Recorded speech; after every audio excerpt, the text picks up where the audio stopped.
I'm pleased to introduce our discussion moderator and panelist for our topic today, Leading International Education Through COVID-19.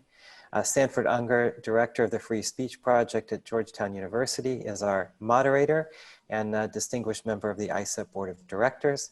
We also have joining us today Tomás Buntru, Dean of International Programs at the Universidad de Monterrey in Mexico, and also a colleague of mine on the board of the Forum of Education Abroad, Marina Casals-Sala, Director of International Relations at the Universitat Rovira i Virgili in Tarragona, Spain, and Dmitry Togunde, Vice Provost for Global Education and Professor of International Studies at Spelman College in Atlanta, and also one of our newest board members. And so we're very pleased to have all of you here today. We hope it will be a lively and thought-provoking discussion.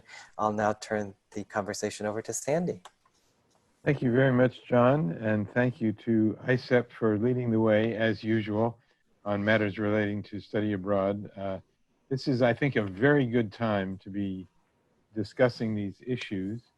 And we, of course, so many of us don't know for sure what's going to happen this fall, perhaps not even this spring at this point, at our universities and in our professional lives. So we're going to inevitably will be doing some speculating in the course of this conversation. I'd like to begin by asking our very distinguished and experienced panelists a slightly awkward question. Until and unless COVID-19 comes more under control, and we hope that'll be the case in the United States again, or for the first time in a month or two, but until it does, I wonder if we risk around the world having a sort of lost generation of students who have either not had international experiences that we all believe in so much, or whose experiences will have been much less impactful, cut short. I'm sure we all know these stories of students who were called home after a relatively short period of time overseas from their home countries, and what impact that might have. Marina, I wondered if I could ask you to make some comments about that first. Thank you, Sandy. I am actually very torn at this question, because on the one hand, it is easy to empathize with this generation of students who don't have it easy.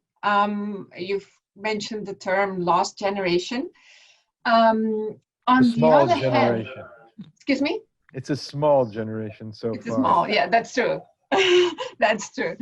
On the other hand, I'm thinking that we could also see the silver lining, which is how important has globalization. I mean, no one can deny nowadays how important globalization is for all of us. We've seen this tiny virus spread throughout the world, stop our world as we know it. And so for all of those who were thinking just locally, this is the best proof to start looking at the world as a whole. So yes, there might be students who, though eager to go abroad, will not get that chance, unfortunately. But there's still a lot of initiatives that are being done in order to cater for those students, I believe. Institutions that, against all odds, are continuing to send students abroad and receive students. New forms of internationalization of education in order to give those global competencies to these students who are dealing with these extra challenges. We all have to deal with challenges, of course. We are all dealing with this uncertainty. We've all heard cases of students being stranded here or there and having to go through amazing trips to get back home, or so I think we can all learn from those experiences. We can try to make it as positive as possible and as educational as possible. That is my feeling. Dmitry, from your perspective, working at a university in the United States where other students from other countries are not going to be admitted, or our own students, as a result, in the United States are likely not to be able to travel abroad certainly this until the end of the year. How do you feel about this? Well, thank you. This is a very complicated question. It is complicated because when we think about a lost generation, I think that is too heavy. It is, and I say that because we have to look at what type of global studies curriculum exists on individual campuses and how robust are those curricular activities that can complement student mobility.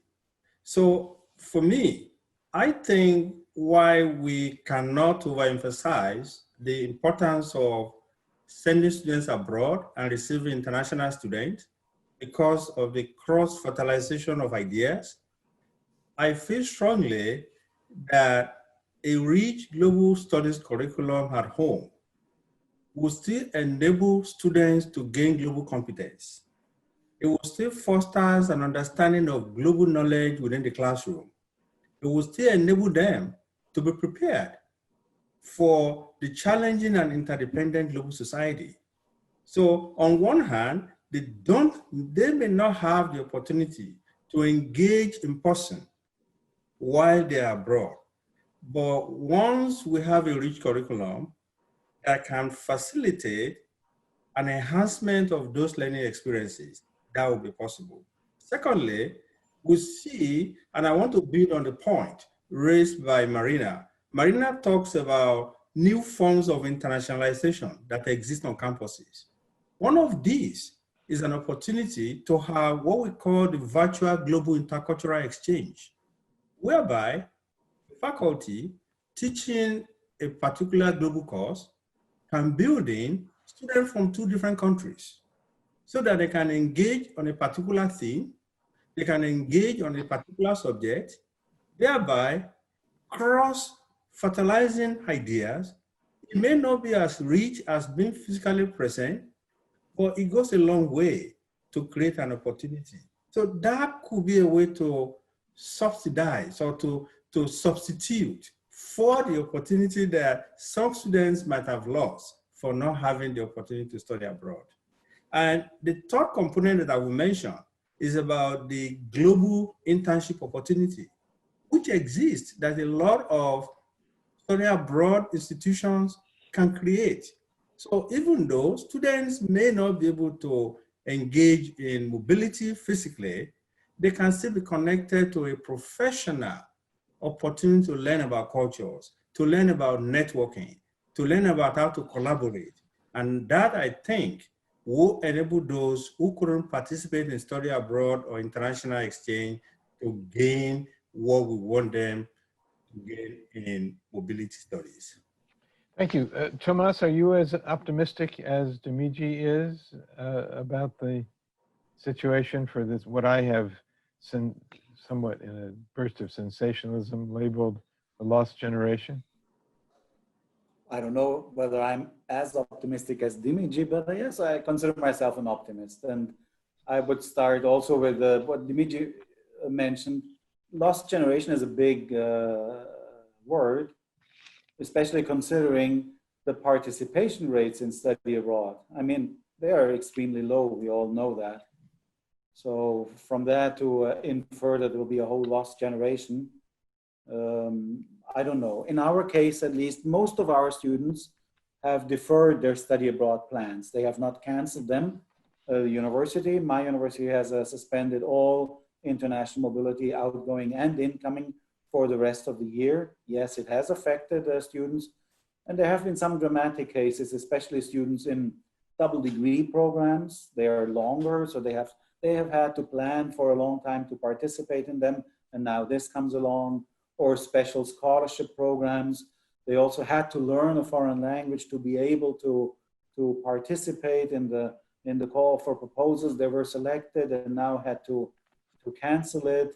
Students in their last semesters, they don't know whether they will have the opportunity again. But in the end, most will have that opportunity next year, hopefully, if that pandemia doesn't last too long. But then I would also like to add to what both Marina and Dimitri have already pointed out, the importance of internationalization at home measures. In the end, study abroad reaches a certain percentage of students, whereas internationalization at home reaches all students. If you integrate internationalization in the curriculum, stress foreign language learning, introduce common courses on international, intercultural, global themes and topics, use collaborative online international learning as a methodology in all of your courses. If you have a robust internationalization at home program at your university, I think that will help to offset the difficulties that we're living through right now. Well, that certainly seems to be something that everybody, I think, listening to this program or participating in this program would endorse. I wonder if the three of you have some notions of what lessons we can learn from our colleagues in countries, other countries where the coronavirus hit earlier than it did in the United States, some European countries in particular.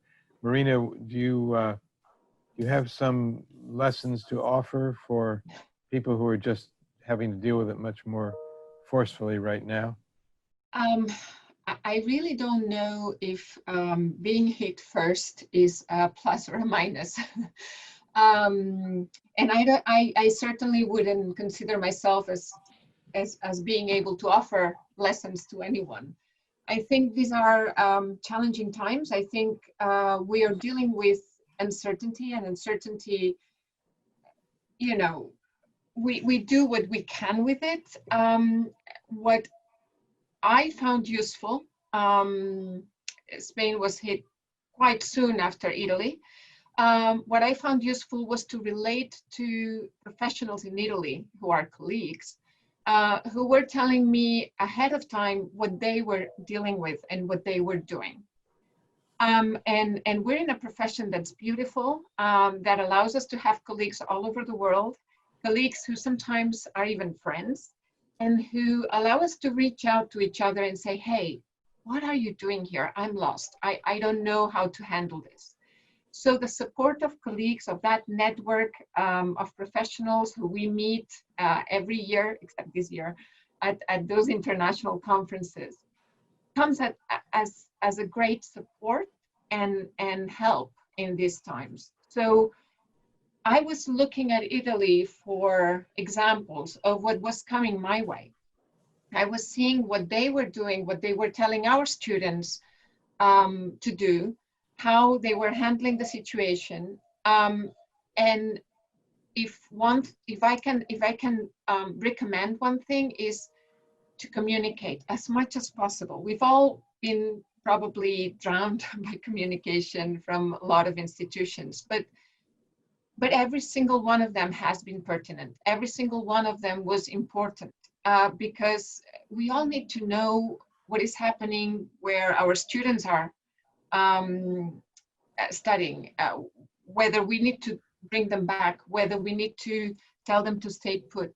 And we need to know, from our institution, how to handle the situation, institution to institution, with our students there, with our students in-house. So it was a great help to see how others were handling it and receiving communication, and also realizing nobody knew the answers. Everybody was just doing their best, understanding that we're all in the same world, we're all doing our best.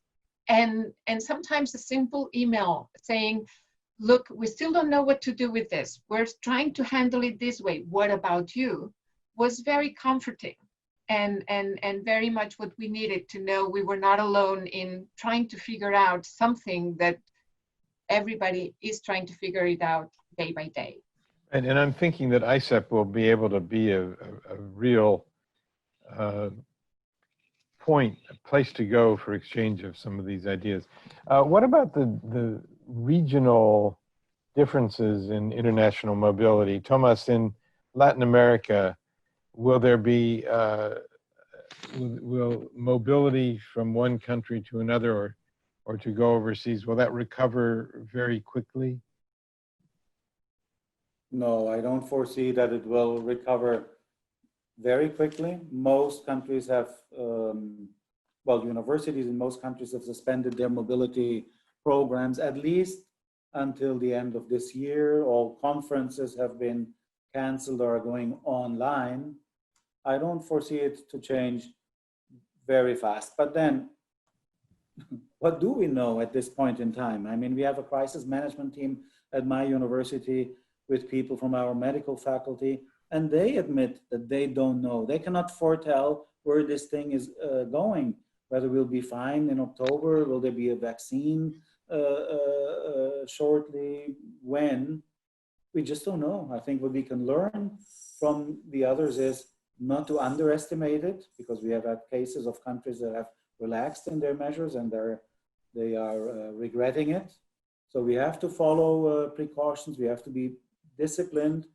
What I have seen from some countries that testing a lot helps. Unfortunately, none of this is happening here in Mexico. People are still going out, people are having parties, and we're paying an enormous price for it. Our contagion rates are skyrocketing.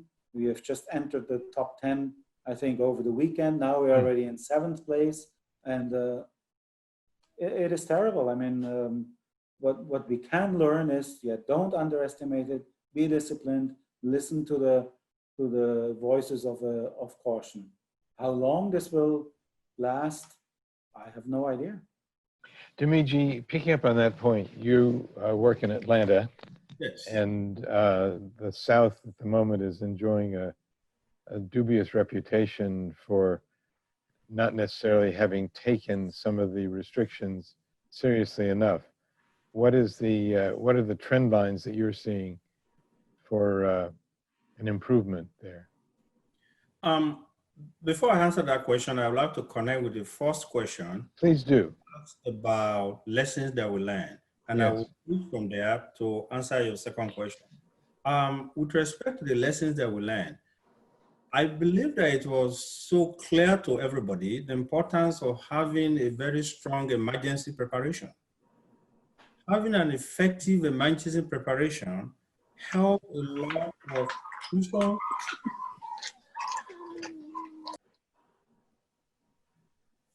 It was able to support a lot of parents, students, and faculty who are concerned about the welfare of the students.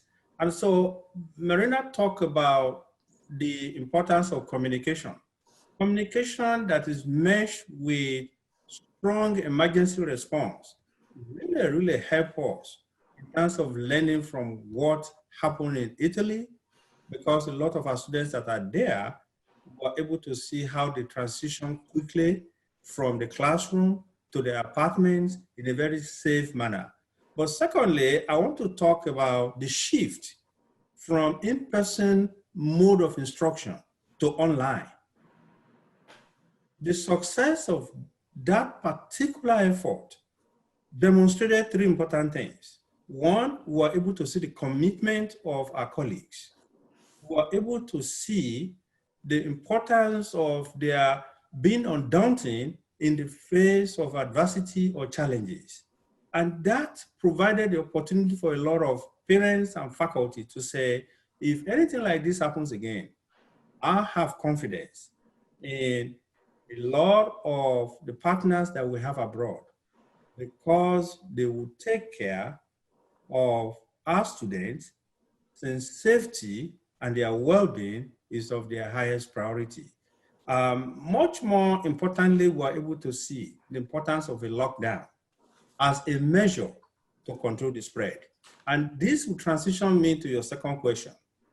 If you look at the South right now, the South is experiencing a resurgence. Why? Because some of the measures that were advocated by CDC, that we were informed to maintain social distancing, a lot of people were just not following through. So what we see is the rapid increase in the virulence of this particular virus. And it is creating an unsettling moment, not only for employers, for employees and educational institutions. Marina, in Europe, are young people paying more attention now, having had the experiences they've had?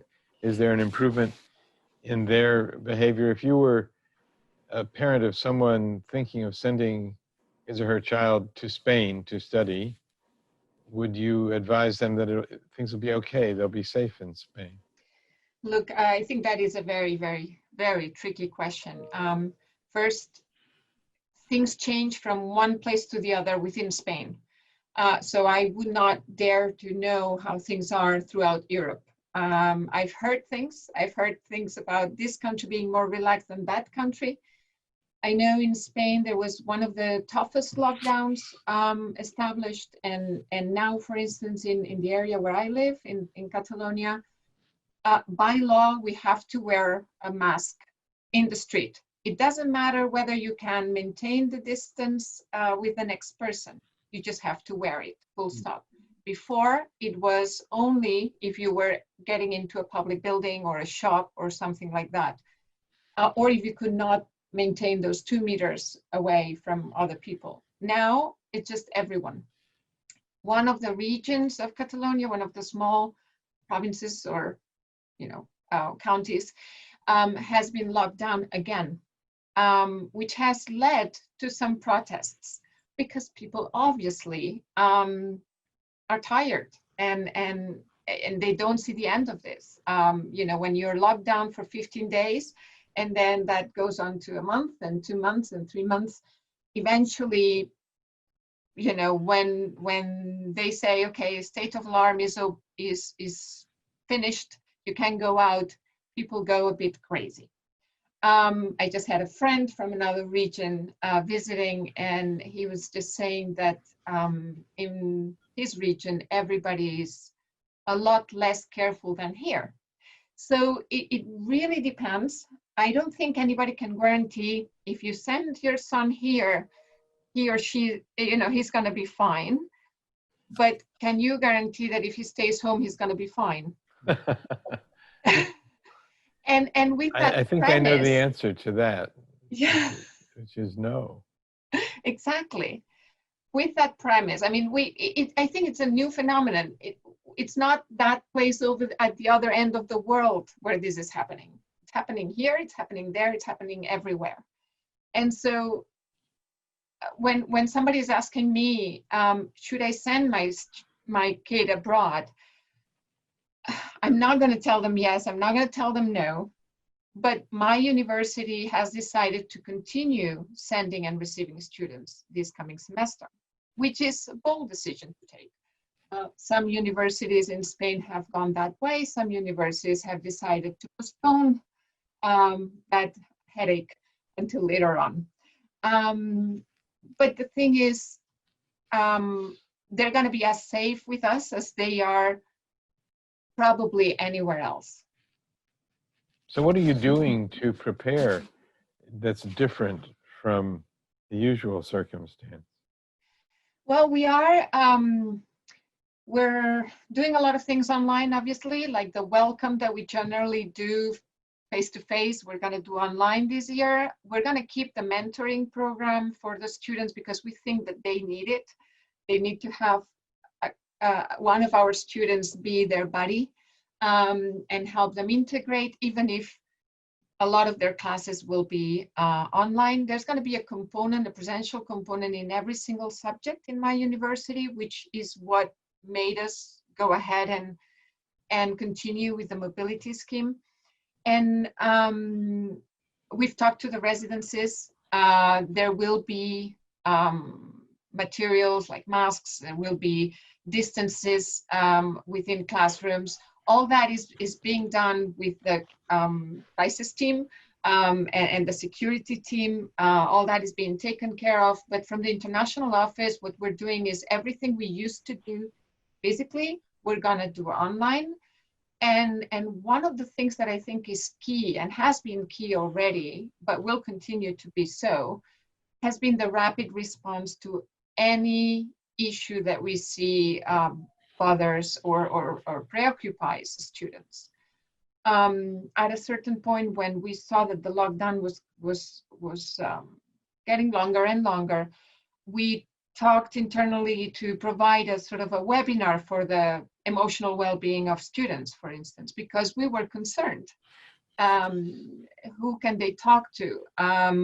What if they don't transmit their worries? This is worrying. Everybody is handling that uncertainty in a way or another. The cases for depression and mental health issues have risen everywhere.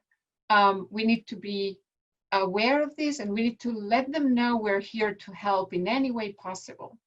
And that is a message that we've tried to send out as often as possible, together with an attitude of trying to help, even if the situation is out of our hands. Sometimes somebody was telling us the plane ticket has doubled its price. Well, that is probably not something we can do. There's nothing we can do to help, but maybe, contact with the embassy, seeing if there are other ways, showing that we're there, that person, that student, wherever he or she is not alone. I think that's crucial. There's one other subject I'm going to want to introduce among the panelists, but before I do, I just want to remind the participants online that you are welcome to raise questions. Please introduce them into the chat function, and Colleen Masters and Michael Aliyevich of the ISEP staff will be helping me screen those questions. Then we will ask the people to pose the questions directly. In just a few minutes, we'll start on those. But the other thing I want to raise is that there are quite, and Thomas, I wondered if you might address this question first. Quite a few big events coming in the next months in the world, in the political, cultural, economic domain. And I wonder whether you think that the outcome of some of these events, I would include the presidential election in the United States in November, but also the completion of Brexit in the UK and other momentous things happening in a number of countries. What impact do you think this will have on this intersection of the virus and international education?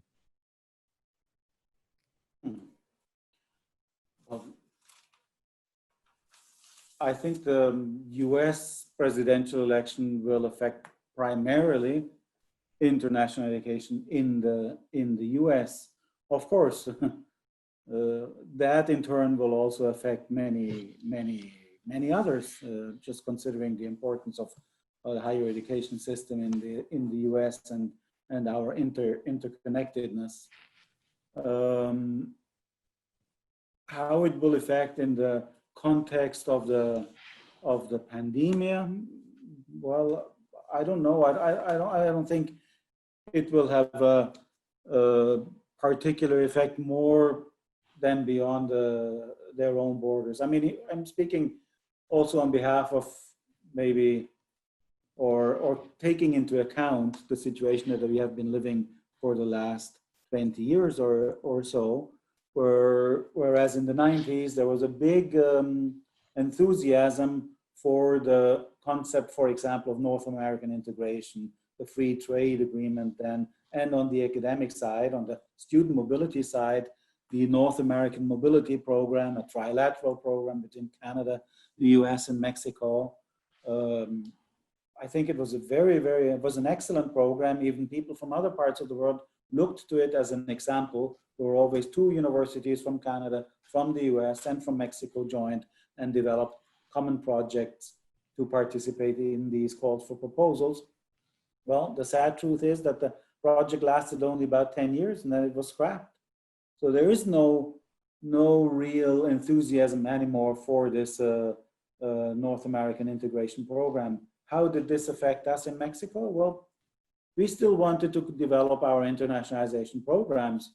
And as I once told a US colleague, I said, well, you guys don't want to play with me anymore? I look for other playmates. And we found them.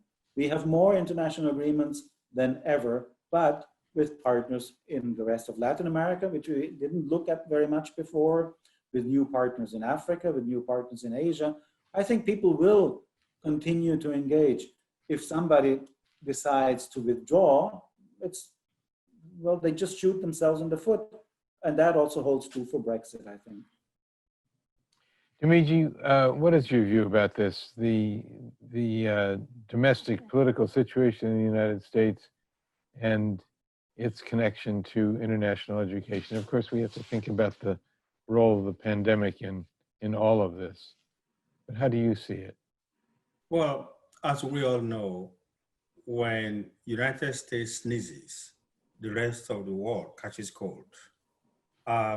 We live in a global society, and so far we have seen the impact of our political system shaping educational outcomes, and especially the participation of international students.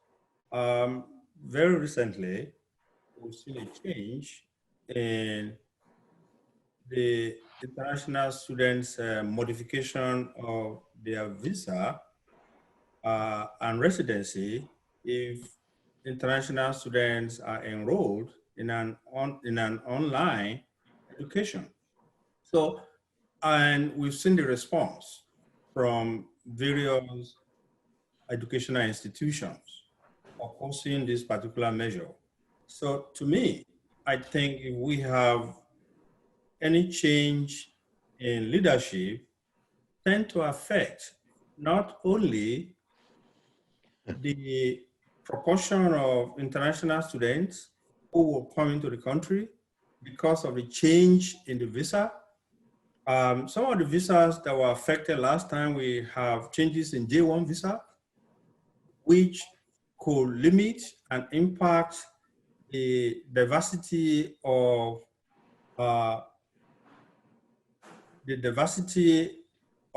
those that can come into the country on an exchange program.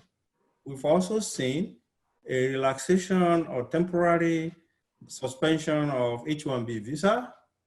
The most recent one certainly will affect what a lot of people consider to be inimical or contrary to our purpose of internationalizing the campus. So a change in the political system could impact how many international students that will be comfortable coming to the United States, and as well as opportunities to provide scholarships for those who are here. I'd like to ask Douglas Proctor from University College in Dublin to raise for the group the question that he has put in the chat room. We'll see how this works. Douglas, are you there? I'm here. Thank you for passing the question over to me. So I had a question for the panelists around ethics and international travel at this time. We are, many of us, in countries which are actively telling their own citizens not to travel overseas. That's certainly the case in Ireland. The borders are open, but we are actively discouraged from going overseas. And yet at the same time, we are preparing to welcome students from around the world to our own campuses. That is leading to, I think, a whole range of ethical questions. Concerns are being raised within local communities about whether that's safe, whether we should allow this, whether we should be encouraging it. Again, I don't think there are any easy answers here, but I'd love to know the panelists' reflections on that particular question.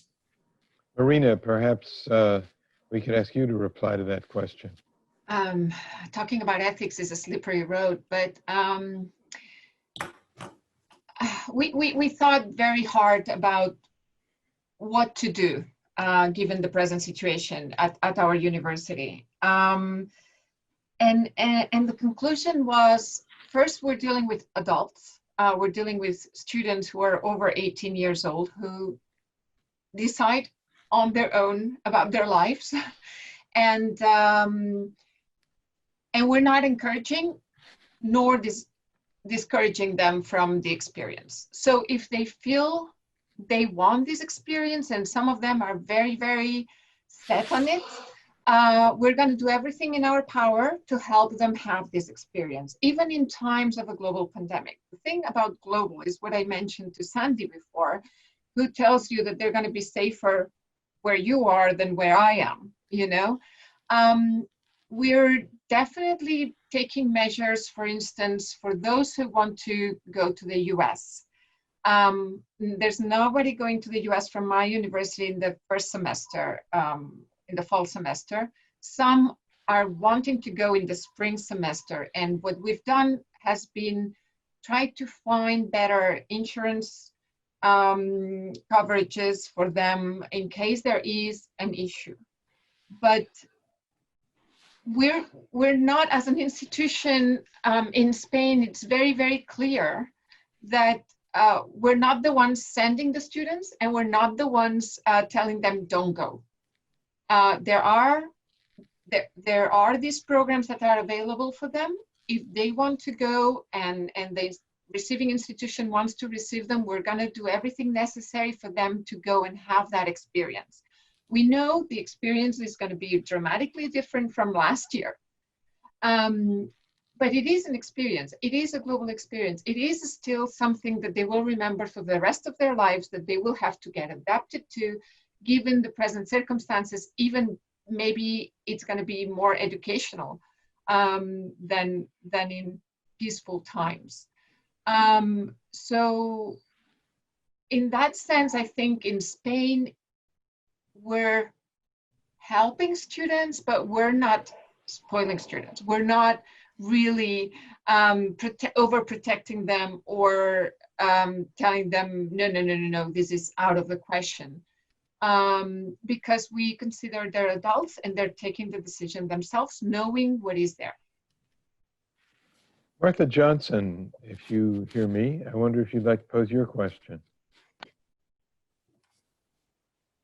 Hi, yes, this is Martha Johnson from the University of Minnesota. And probably like some of you, some of our international partner options as we were deciding what to do with the fall, were doing everything online or being honest with us about the fact that probably 75 to 80% of the courses would be online. And so before we ultimately decided to cancel fall options, we were grappling with this question of what is the balance when something abroad is really not at all abroad or engaged with the university, with that delta between online instruction and in-person instruction. So I'm just interested in the panelists' thoughts on that. Yes, that's a very good point that I'm sure a lot of people are grappling with. Dimiji, do you have any thoughts about that? Well, I think a lot of the students are grappling with that. And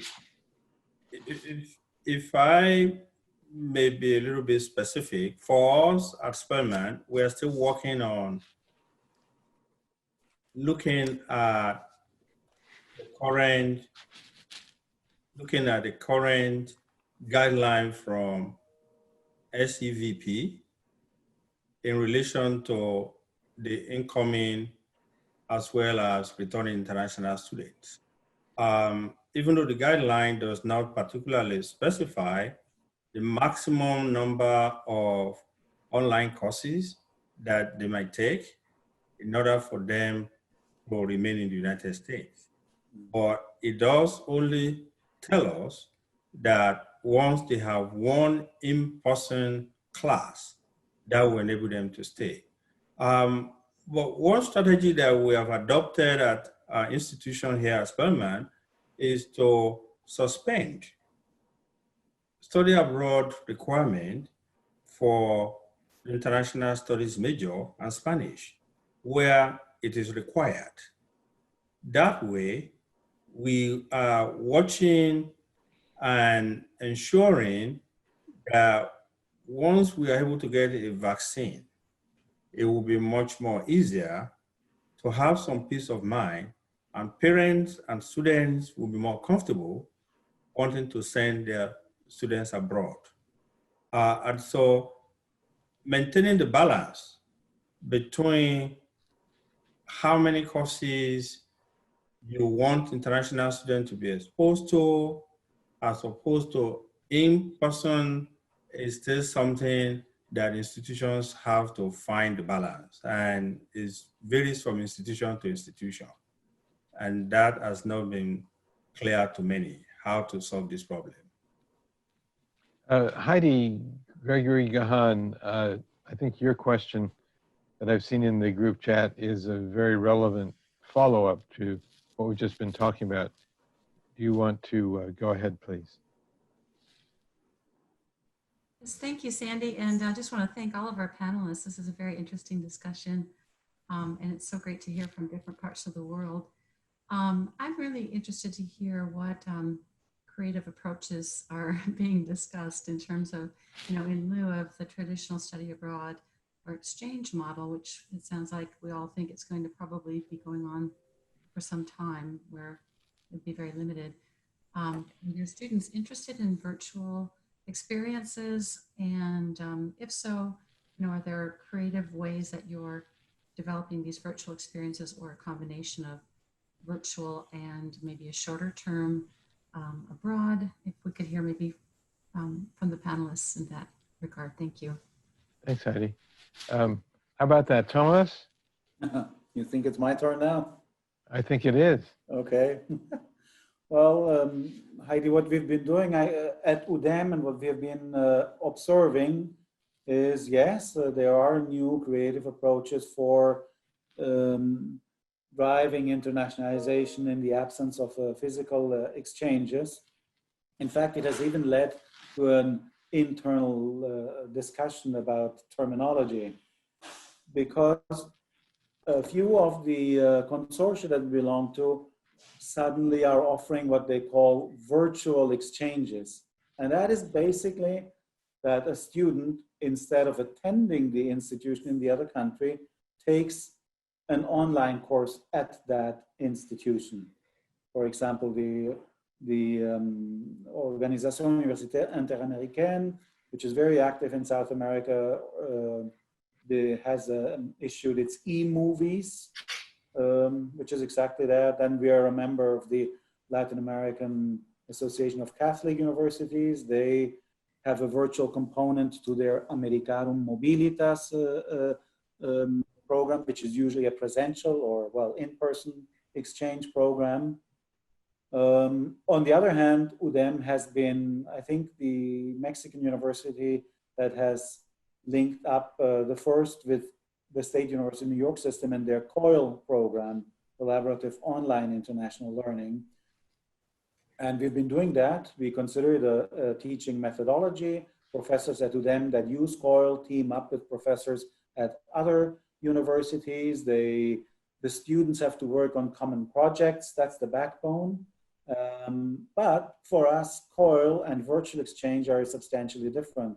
While many people kind of group it together or look at it as the same, for us, COIL is, as I said, a teaching methodology. It is a course taught at UDEM by an UDEM professor. The UDEM professor assigns the grade.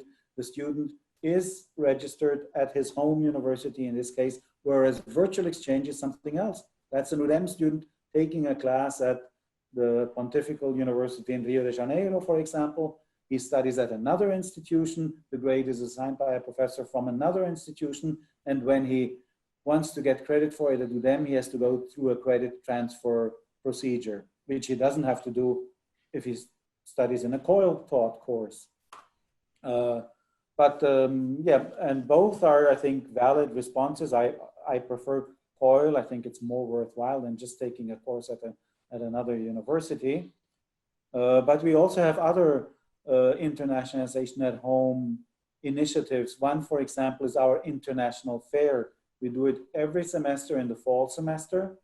It usually has to do with one country. We have one invited country, and then have a series of events, usually around 50. All academic departments participate. So the medical faculty might do something on medicine in France. We had Médecins Sans Frontières, for example, with a presentation. We have exhibitions, we have conferences, academic conferences, and so on. This year, Well, we can't bring in people because of the travel ban. Our international fair has to go online. It will be a first ever experience, but we're going ahead with it. We also entertained the idea of just canceling it. No, but we're going ahead and we will offer it online. And another thing that we will, Dimitri already mentioned in his first intervention, the importance of integrating internationalization in the curriculum. Have a solid, a robust internationalization at home program will help offset a lot of the difficulties that we are experiencing with physical student exchange. Thank you, Thomas. One person in the questioning, Marty Tillman, has suggested that the European Union, the UK in particular, has been ahead of others with some of their efforts to offer greater access to intercultural skills at home. Marty, are you there?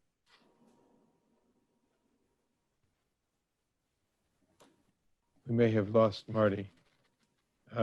Okay, if she did hear me and has just been away from the screen, maybe she'll come back to us. John Lucas, you had made some very, is that Marty Tillman now? No, it looks like Marty's mic is not working. Oh, okay. Okay. Thank you. I'm sorry for that. That's one of the issues with the spontaneity of a program like this. We take our chances. John Lucas, just briefly, you had some interesting comments in the group chat in response to Douglas Proctor and others. Do you want to weigh in here for a moment? Yeah, I'll just follow up on Douglas's question and ask the group, the panelists and others, if you'd like. ISEP still has 50 or 60 students who are eligible to travel abroad. That means the travel restrictions would allow it, and we're considering going forward. So the question that's emerged is, should we have a set of criteria? And this has been a point of considerable discussion on staff. And if so, should those be general? You know, should we ask universities to give us their plan and let that be sufficient? Or should we try to have some kind of criteria, specific criteria, viral spread rates, et cetera, that we apply across globally before opening exchanges? Or should we go like Marina's route and say, you know, here's the information ISEP will allow, but not recommend either for or against? What do folks think about how ISEP should work as a consortium during this time? That's a very good question to pose as we move toward the end of our hour. Marina, do you have any thoughts beyond what you said on that point? Should ISEP have some standards that apply universally? I think, for instance, going with the viral spread rates can be very tricky because they change day by day. And where there's not a big issue now, it could become a big issue in a while. We don't know if there's going to be second, third waves of the virus. We don't know how but what we know is how some of the countries have tackled the issues, and we can definitely know the institutions that will receive these students and what are the plans that they have. Even with the best plans, there's a lot of chance because it depends on the students' behavior, it depends on the students' colleagues' behavior, it depends on the classmates, it depends on so many different elements that it's very, very difficult to get any kind of assurance, I believe. So I don't know if I have a real answer to that. I would say know which institutions are ready to receive these students and what do they have in place. And also the health system of the country. I am very lucky to be in Spain. We don't have the best system in the world, but we do have a very strong health system. So I know whenever a student of ours goes to the public hospital, they will receive the best care possible, and they won't be getting a very high bill at the end. So that is a very important assurance to have in these times. I don't know, Sandy, if you would allow me to just mention a couple of things related to the question that the previous person was not allowed to do because of microphone issues. And then maybe the other panelists. Somebody has told me that she is now available. Is that okay. So maybe is that correct? If the other panelists want to answer this. Is Marty available now? Can you hear me now? Yes. Still no? Hi, Marty. Yes? Yes. Okay, great. No, I've been following internationalization at home as long as I've been involved with education abroad. I just think I only raised that point because I have been aware of institutions making efforts in the last months to both provide an option for the students who would have been going abroad and are, of course, at home, along with other students who would have never had the opportunity to go abroad. And I just think that since, as one of the speakers just said, Marina, that there is really no clear understanding of when things will return to past normal for the field. And so in this limbo state, it just seems to me that that would be extremely useful to step back and see about widening access to all kinds of different cross-cultural experiences within a student's home, community, their state, perhaps. Certainly internships are in process, I think, virtually, but things like service learning opportunities, any which way that partnerships with local organizations can be developed and nurtured going forward, because it could be not just the end of this year, it could be well into 2021 before things in terms of mobility abroad return. A very important point. Before we conclude, Jeannie from Universidad del Norte, I believe, has been trying to explain their plans. Oh, good afternoon to all.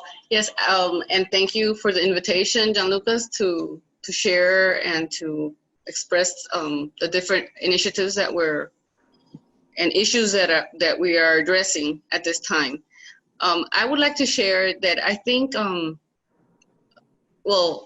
in Colombia. Universidad Norte is located in Barranquilla, Colombia, and our institution has made the decision to be open about our students going abroad.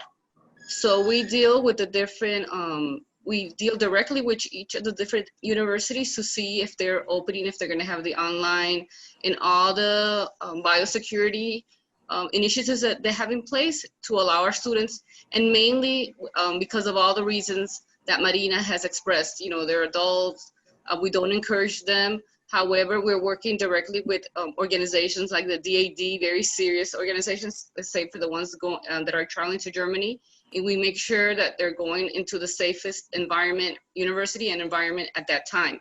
Of course, the decision can change depending on the actions that the different governments or local governments take at that time. So it's very changed.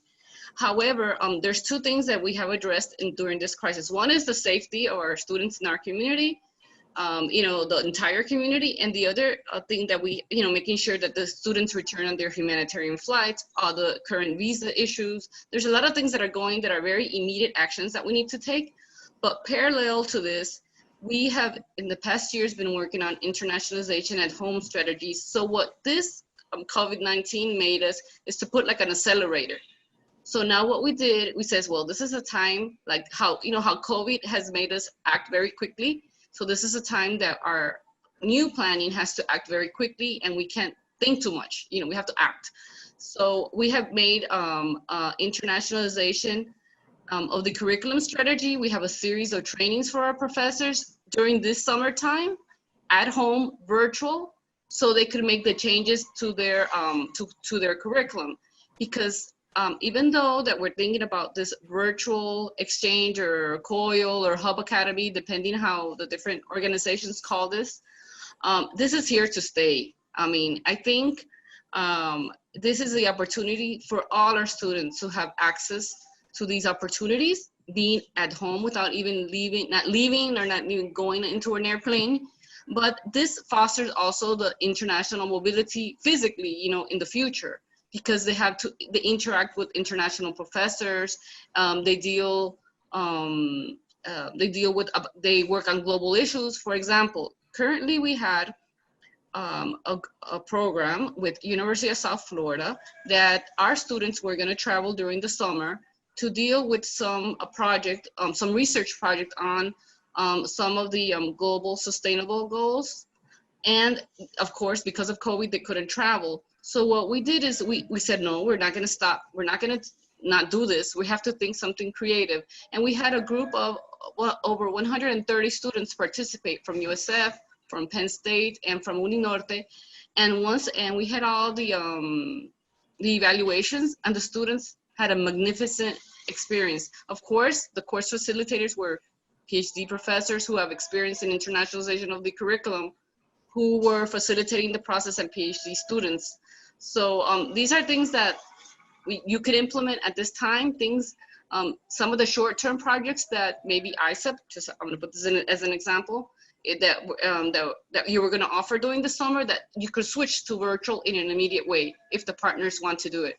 So these are things that I think it's a good way to progress as a second, but the virtual mobility or COIL or hub and internationalization at home and curriculum is here to stay, because all our students need to have that opportunity to gain the global competencies overall. So Jeannie, that's thank you very much. my I'm afraid we've run out of time. There's several other very good questions I would have liked to be able to raise, but we're out of time. I need to turn things back over to John Lucas. Thank you. And I noticed the chat is pretty lively, and we will, I'll ask Michael to save the chat, and I know we're recording the session so that we can continue this offline. This has been really rich. I thank all of our panelists and all of you for adding your questions and your comments. I hope you'll continue this conversation with us online. ISEP continues to want to be a resource. We want your innovative ideas. We want to put those out there to the community. I agree with Jeannie and others that there are virtual options that are here to stay, and they don't have to be in lieu of face-to-face exchange. When we're able to do that, they can enhance that. And again, thank you all for your wonderful discussions. We hope that this will continue at this kind of online forum and in person when we're able to do that, hopefully soon. And thank you, Sandy, for moderating, Marina, Dimeji, and Tomas, as well as all of you for joining us today.